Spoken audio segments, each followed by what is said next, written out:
अस्सलाम वालेकुम students, welcome back to the channel. आज का टॉपिक है homogeneous and non homogeneous linear equations.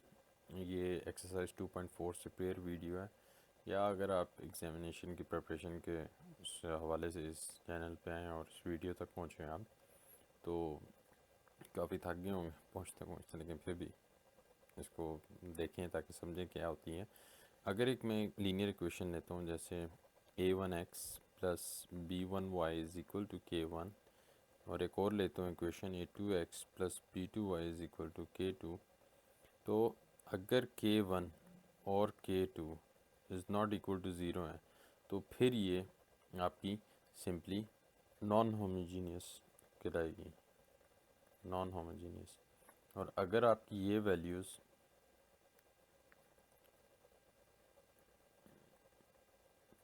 k1 और k2 अगर ज़ीरो हो जाते हैं, तो ये होमोजीनियस कहलाती हैं। ये एक सिंपल डेफिनेशन है इसकी, ये अंडरस्टैंड करना ज़रूरी है आपके लिए। एमसीक्यूज़ के हवाले से भी बहुत इंपॉर्टेंट है। ये देखें, अगर वो कह रहा है कि if we take k is equal to zero, ठीक है, then it is called a homogeneous linear equation. जैसे आपके सामने लिखा है a1x plus b1y is equal to zero, a2x plus b2y is equal to zero. अच्छा, अब नॉन होमोजीनियस लीनियर इक्वेशंस ने तीन वेरिएबल्स में ले लिया, एक्स वाई जी में a1x प्लस b1y, यानी तीन वेरिएबल्स में आ जाएगा a1x plus b1y plus c1z is equal to k1। फिर आता है a2x plus b2y plus c2z is equal to k2। फिर आता है a3x b3y c3z equals k3।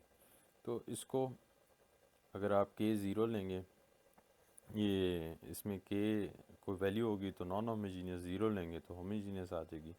अब इसका अगर हम सोल्यूशन लेंगे, तो एक सोल्यूशन सेट आता है एस t1 t2 t3 के साथ, यानी x आपका t1 है, y आपका t2 है और z आपका t3 है। क्योंकि ज़ाहिर बात है तीन वेरिएबल्स हैं तो तीन सोल्यूशन होंगे, दो वेरिएबल्स हैं तो दो सोल्यूशन होंगे, एक वेरिएबल है तो एक ही सोल्यूशन होगा। एक वेरिएबल एक इक्वेशन, दो वेरिएबल दो इक्वेशंस, तीन वेरिएबल तीन इक्वेशन। सिंपल रूल है ये मैथमेटिक्स का।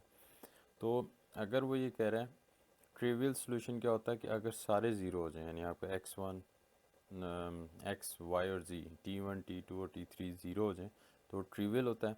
और अगर उसके अलावा कोई आंसर आए, वन आ जाए, -1 आ जाए, कोई भी रियल नंबर आ जाए, तो वो नॉन ट्रिवियल सोल्यूशन होता है। ठीक है, जैसे इसने एग्जांपल दी हुई है कि हम किसी भी इक्वेशन को मैट्रिक्स फॉर्म में, आपको याद होगा मैट्रिक्स इन्वर्जन ग्रेड 9 में हमने सीखा होगा, तो उसमें हम इस फॉर्म में लिख सकते हैं।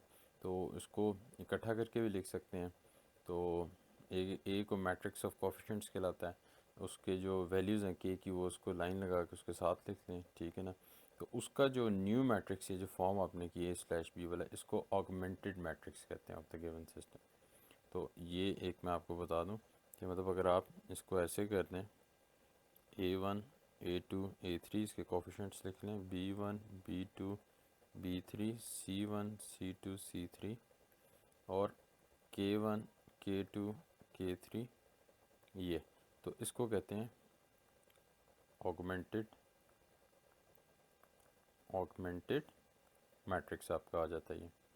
तो there you go, augmented matrix ये होता है। तो इसके बाद आपका नेक्स्ट आ जाता है solution of the three homogeneous. नहीं होमोजीनियस आपको पता है जो ज़ीरो के इक्वल होते हैं, उसमें एक्स अगर ज़ीरो है तो फॉर श्योर सारे ज़ीरो होंगे। तो उसमें जो नहीं है, जैसे एग्जांपल है ट्रिवियल सोल्यूशन है, ट्रिवियल सोल्यूशन आपको पता है ज़ीरो आना चाहिए। पहले आप उसका डिटर्मिनेंट लेंगे, ठीक है ना। तो डिटर्मिनेंट अगर इसका ज़ीरो नहीं आ रहा तो इसका इन्वर्स एग्जिस्ट करता है, तो उसका ट्रिवियल आएगा, यानी एक्स वाई जी तीनों ज़ीरो आएंगे। वो आप जिस तरह आप लीनियर इक्वेशंस को साइमल्टेनियसली सॉल्व करते हैं वैसे बता सकते हैं। नॉन ट्रिवियल में आप उसको ज़ीरो आ रहा है तो उसका नॉन ट्रिवियल है, यानी उसका इन्वर्स एग्जिस्ट नहीं करता, तो उसको हम सिंप्लीफाई करके बता सकते हैं। तो ये इसकी यहाँ तक आपकी इस वीडियो में मकसद सिर्फ ये था कि आपको बताने का कि ट्रिवियल और नॉन ट्रिवियल सोल्यूशन क्या होते हैं।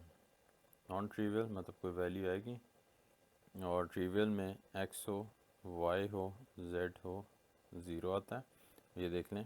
और नॉन ट्रिवियल में ज़ीरो नहीं आते, कोई ना कोई वैल्यूज़ आते हैं। इसमें X Y Z is not equal to zero. तो नेक्स्ट टॉपिक नई वीडियो में आपको मिलेगा। तो अभी तक के लिए इतना ही है। अल्लाह हाफिज़, see you in the next video.